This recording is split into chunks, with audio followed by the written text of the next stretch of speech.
to do it online, and to their surprise, in 1 month they received about 5,000 visitors or hits of the website and more than 100 ideas and suggestions for that process.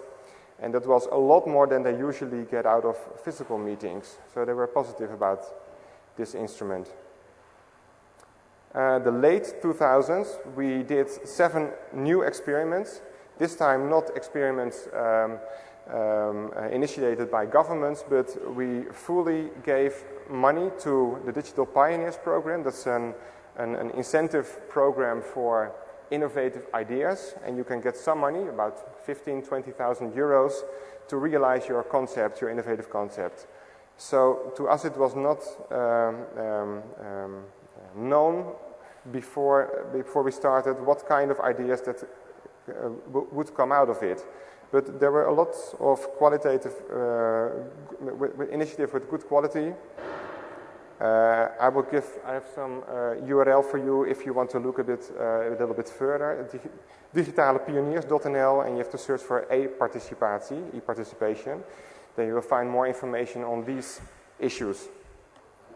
Further, we also started to promote realizing existing energy at local governments. There are a lot of people, but mostly just one person at the local municipality as a civil servant who wants to do things with e-participation or Web 2.0, but has a lot of struggle to find money, to find space and energy to do it. So we help them with a kind of brigade to help them make their ideas much more concrete and realize it. We have an e-participation award in the Netherlands, and we upscale and further develop some of the experiments, especially Wat stemt mijn raad en petitions, via a special program that's called Citizen Link. And last, we have some other ideas I want to skip because of the time, but there are a lot of contests, open data contests, and an Overheid 2.0 platform, especially for local governments to have a space that they can trust technically, to start Web 2.0 initiatives at local governments. That's so far the activities that we do from our ministry. I want to continue with some more personal observations that I have as a policy officer at the Dutch ministry, but also as a researcher for a few years at a big organization in the Netherlands on this topic. And in my view, if I look at e-participation developments in the Netherlands, then I see that citizens' willingness for e-participation is very high. You see it in several research results that it's really the preferred channel for interaction with the government, and that's still growing, that number. On the same time, e-participation modules on government websites is decreasing almost 50% each year. In 2006 and 2007, that is really decreasing. E-participation in most cases is far from being business as usual. It's quite exotic, quite new, almost always in the form of an experiment, nothing very structural, embedded in the organization of local governments. And last, e-participation is dependent, I just said it before, on just one enthusiastic, mostly lower level civil servant. So that's not a very nice basic situation to grow. Other things that I find important to say here is that in most cases safety issue is very popular. A lot of initiatives from police organizations who are using the internet to get information, to attract people, using their eyes and ears in the streets, their YouTube movies with their mobile phones that they can use for their work as policemen. Also, the local level, the neighborhood level, is a popular issue to think of e-participation initiatives. Especially local governments are focusing on that challenge to promote social cohesion in neighborhoods. Also, and that's much more on a national level, there's also a lot of energy going to high abstraction level or complex forms like participative consultations in terms of laws or regulations.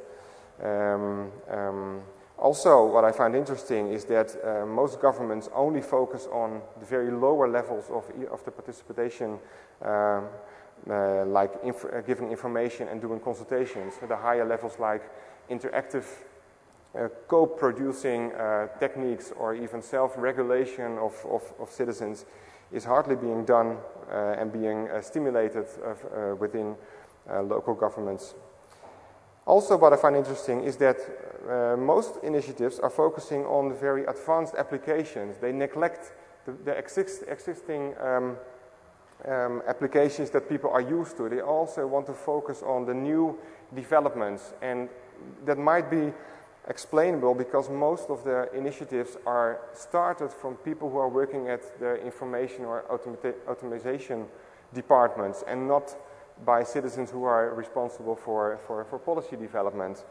So it's a kind of technical aspiration to do it very advanced, and you can question if that is really a good thing to do, because a lot of citizens do not have the required e-skills for such advanced applications like wikis or YouTube movies or whatever.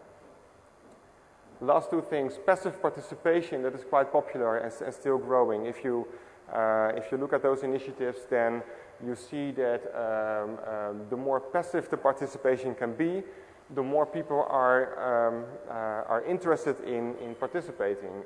The more structural and the more time-consuming participation forms like discussions and giving their views and consultations is something people don't have time for, but they do have time to get an SMS or a Twitter tweet if a burglar is active in their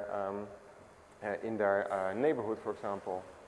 The last one I want to mention is, if you discuss with local governments, then they always talk about the problem that they perceive as a problem of representativeness. If they do e-participation, then they say, yes, that's nice to do, but we neglect or we disable a lot of people if we do it digitally. People who cannot read, people who don't have access to internet, etc.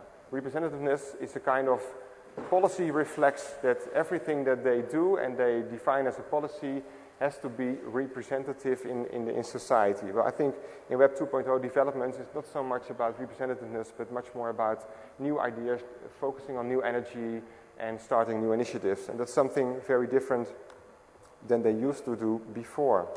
So in my view, e-participation's reality at this moment, in the Netherlands at least, I see a lot of energy on both sides. Many governments are doing e-participation initiatives, but there are even more initiatives in society that are also focusing on all kinds of social issues and finding solutions for social issues. But they do it in their own social networks and are hardly present on or interested in participating in initiatives of, for example, governments. So we have two separate almost narcissistic closed worlds. They look at their own world, their own initiatives. There is a lot of bonding between people, but there's hardly any bridging. If you want to analyze it a little bit more sociological, there's no bridging between initiatives, between groups. It's almost always the bonding thing between like